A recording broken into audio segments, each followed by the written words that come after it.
has been arrested in Canberra almost immediately after giving evidence at the Trade Unions Royal Commission. Former union organiser Fihi Kavalu was the first to be arrested, pleading not guilty to 2 counts of blackmail. Police phone taps revealed Kavalu, also a former Labor Party sub-branch president, demanded tens of thousands of dollars from local contractors, allegedly in exchange for access to the Canberra market. How the hell did you remember we agreed on 50 grand for the Morris job, right? Okay.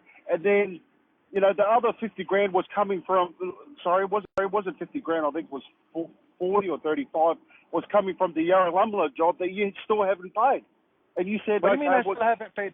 Fee, how many times I've given you money? I've got a f***ing record of every single time how much money I've given you. Had been putting to him that he had no choice other than to make these payments if he wanted to work in Canberra. That's right, isn't it? I don't think so. And you'd got the money out of him on that basis? I don't think so. He voluntarily gave money up. Johnny Lomax, here to say! Former Canberra Raiders NRL star turned union organiser John Lomax is also facing a charge of blackmail.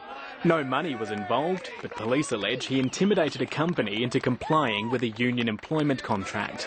He's denied the charge. Today, a phone tap was played to the Commission, revealing Lomax threatening to rip up a company's employment contract if it didn't pay for more union members to be signed up. You won't be doing any work. You won't be doing any work on commercial sites. Mate, look, we pay our workers to your EBA, which you put in there for us. We're not doing nothing wrong.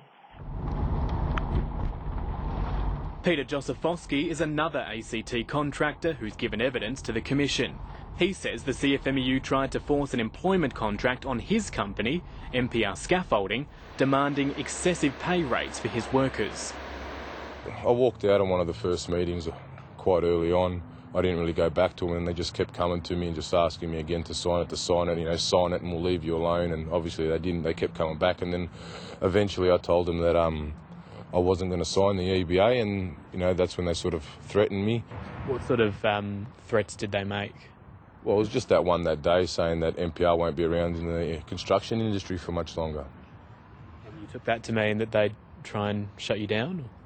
Yeah, pretty much make it as hard as they could make it for me to win jobs and, you know, get jobs, I suppose. Within days of him refusing to sign, flyers appeared at building sites, accusing him of underpaying his workers. It's got some pretty strong words on there. We won't cop rip-offs and things like that. Well, that's what I mean, you know, and that's still before anything's been proven. The CFMEU is now taking him to court over that wage claim. And did you open the EBA up to the place for him to sign it? Yep. With proceedings streamed live online, Peter Josifowski tunes in whenever he can. Like days of our lives, I suppose. It's not bad. And you said it looks like MPR won't be around for much longer in the construction industry. No, I don't believe I said that.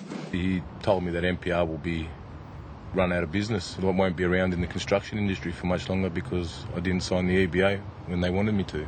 So they'd block you getting work? Well, that's how I took it, yeah. John Lomax. The CFMEU declined a request for an interview.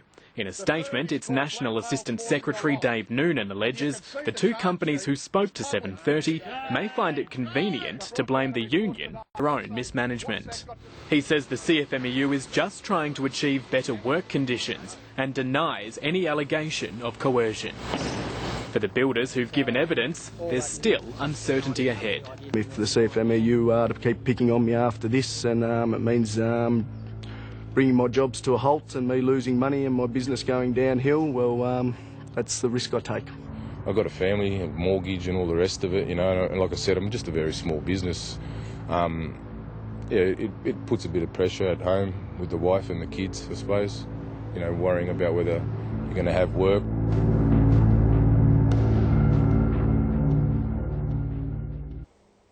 Matthew Doran reporting.